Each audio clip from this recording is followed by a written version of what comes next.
So you've played Slay the Spire, Monster Train, maybe even Wild Frost. You know the heavy hitters. But under the radar, there's a whole slew of indie games experimenting with dice, grids, and real-time chaos. This list is dedicated to roguelike deck builders that may have slipped past you, but they absolutely deserve a spot in your library. So let's count down the 10 roguelike deck builders that you probably missed.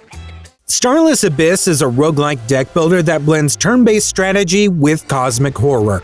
Set in a universe where humanity's expansion has unleashed eldritch horrors, players control a Proxima, a human consciousness revived in various forms, such as a war-hardened pilot or a sentient ship's brain. Each Proxima offers unique abilities and narratives, adding layers of depth to the gameplay. The game offers a hex-based battlefield where players command a fleet of ships, utilizing a shared deck of cards to perform actions. Strategic positioning is crucial here, as enemies can leave obstacles upon defeat, blocking movement and line of sight. The heat management system also adds another layer of strategy, requiring players to balance energy usage to prevent weapon malfunctions. With multiple acts, over 160 cards, and 5 Proxima characters to unlock, Starless Abyss offers a challenging and replayable experience for fans of tactical deck builders and cosmic horror themes. Nitro Kid takes the roguelike deck builder formula and fuses it with the tactical grid system. Set in a neon-soaked, 80s-inspired world, you play as agents infiltrating a shady mega-corporation, battling wave after wave of martial arts goons. Every card is both an attack and a movement option, shifting you around the tile-based arena. That means combat is less about raw numbers and more about positioning, lining up combos, dodging incoming attacks, and chaining together knockouts. The progression system expands your deck with new kung fu moves, gadgets, and upgrades between fights, so that every run feels like you're building your own personal action hero. Add in the pounding synth soundtrack and stylized pixel art, and the result is a deck builder that feels like a proper arcade brawler. The only one where every move has to be calculated instead of button mashed. Rungore is what happens when you take a traditional deck builder and strip out the turn-based structure. Instead of carefully planning turns, cards activate instantly, and enemies never wait for you. That means fights happen in real time, forcing you to juggle cooldowns, react to enemy behavior on the fly, and constantly adapt to your deck mid-run. Story-wise, it's deliberately absurd. Over-the-top characters, silly dialogue, and strange events keep the tone light while the gameplay stays hectic. The hook of the game is in the synergies. Effects that seem manageable at first can spiral into ridiculous, screen-filling chains if you build correctly. Between runs, you unlock new classes and cards that change your playstyle, adding a layer of progression beneath all the chaos. The end result is frantic, scrappy runs, less about precision and more about learning how to surf through the madness until you come out on top. Astrea 6-sided Oracles swaps cards for dice. Instead of drawing a hand each turn, you roll dice tied to attacks, defense, and purification effects. The setting leans into both myth and mysticism. You're guiding oracles trying to cleanse corrupted stars, and every roll feels like fate itself intervening. The core loop is all about risk management. Corruption is a resource you can intentionally build up to unlock stronger moves, but if you let it spiral, it'll end your run. That push and pull makes every decision feel a little bit more tense. Runs reward experimenting with different oracles, each with unique dice and abilities that change how you approach different encounters. Layered on top is a sleek, hand-painted art style that makes the whole thing feel both otherworldly and readable. Where card battlers often boil down to efficiency, Astrea thrives on uncertainty. You're always balancing the temptation of risk with that fear of losing it all in a single unlucky roll. Spellrogue blends dice and cards, but puts the emphasis squarely on spellcasting. You play as a sorcerer, hurling increasingly complex combos at enemies across a branching roguelike map. Dice aren't random throwaways, they generate mana types, which you then channel into spells from your deck. That means the run is less about drawing the right card and more about sequencing. Do you re-roll to hunt for the perfect resource, or chain what you already have into something explosive?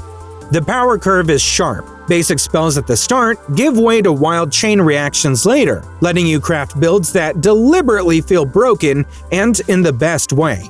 Between fights, you can upgrade dice, unlock artifacts, and add new spells, which steadily amplifies the spectacle. It's not just about surviving runs, it's about engineering the kind of spell combos that feel like bending the rules. Alright, quick pause before we keep moving. If you're enjoying the list so far, you might want to check out my podcast, Indie Game Arcade. We do deep dives and discussions on indie games just like these, including hidden gems and weird experiments that indie devs come up with, twice a week. So, if you want to stay updated on all the latest and greatest indie games, go search Indie Game Arcade on your favorite podcast app. Card Hog looks silly at first glance. You're a little pig adventurer exploring dungeons where every tile is a card. Flip a card and it might be an enemy, or loot, or a trap. But underneath the barnyard jokes is a clever mix of roguelike dungeon crawler and deck builder. Each run is about surviving room after room by making tactical choices. Do you flip aggressively to grab loot, or play cautiously to avoid being overwhelmed? Different Hog characters change your starting abilities, and upgrades unlock new synergies that reward experimentation. The charm is in how fast it plays. Runs are short and easy to restart, making it dangerously addictive.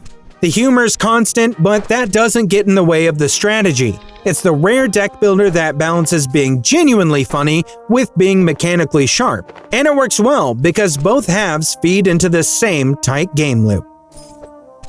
Meteorfall, Krumit's Tale, expands on the earlier Meteorfall games by moving the action into a tactical grid.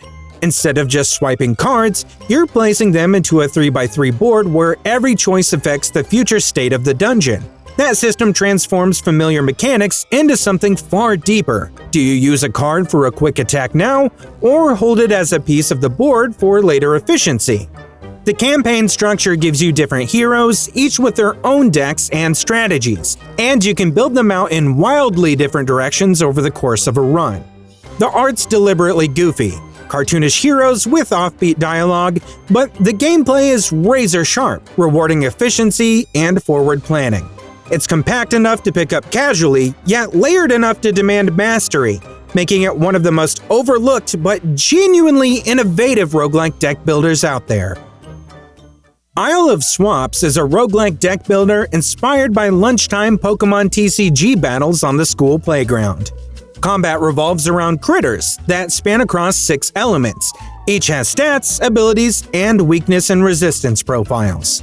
The headline mechanic here is in the name. After victories, you swap. Trade duplicates or unwanted cards with defeated classmates. Then you can also spend lunch money on booster packs to chase rare cards. Progression persists via what else? A binder that saves cards from successful runs, letting you build master decks to tackle the Critter Championship. It's a clean loop that honors one of childhood's most fundamental pastimes. Battle cards, swap cards, collect cards. Zet Zillions is a roguelike deck builder that throws convention out the airlock, so bear with me as I explain this one. You play as Foam Gun, piloting the chaotic planet ship Baby Violence across a universe full of absurd, sentient planets. Combat, however, is where it really shines. You can fuse cards in over 100 different combinations to create unpredictable, explosive effects that can literally blow planets apart. It's not just about raw power, though. You also manage resources like pineapples, buy new cards, and navigate branching map nodes that may contain battles, shops, or strange encounters with cosmic oddities like the Pineapple God. Each run rewards experimentation and creativity, letting you discover wild synergies that feel uniquely your own. The artwork is very anime-inspired and chaotic, which definitely matches the manic energy of the gameplay. So if you want a deck builder that's funny, unpredictable, and honestly, utterly insane, then Zet Zillions is the one for you. So here we are at number 1, and StarVaders earns the top spot by blending 2 systems that rarely meet: roguelike deck building and mech-based tactics. Moving your mech, dodging enemy fire, and lining up shots all happen through card play, which forces you to plan 2 steps ahead at all times. The roguelike structure adds depth, with each run offering new upgrades, weapons, and mech parts to customize your build, so you're constantly refining both your deck and your tactical approach. Runs are long and layered, rewarding careful play with experimentation and synergies. But even if you fail a run, you still get rewarded with backstory and lore for the character that you're playing. It's a rare case where the hybrid design doesn't just work, it excels. Alright, so there you have it. 10 roguelike deck builders that you might have skipped, but absolutely deserve your attention and deserve more playtime. If you enjoyed this list, I have just 3 small asks for you. Make sure you like the video, subscribe to the channel because we do upload videos like this every week, and then go check out my podcast, Indie Game Arcade, which releases twice a week. Thanks for watching, and I'll see you in the next one.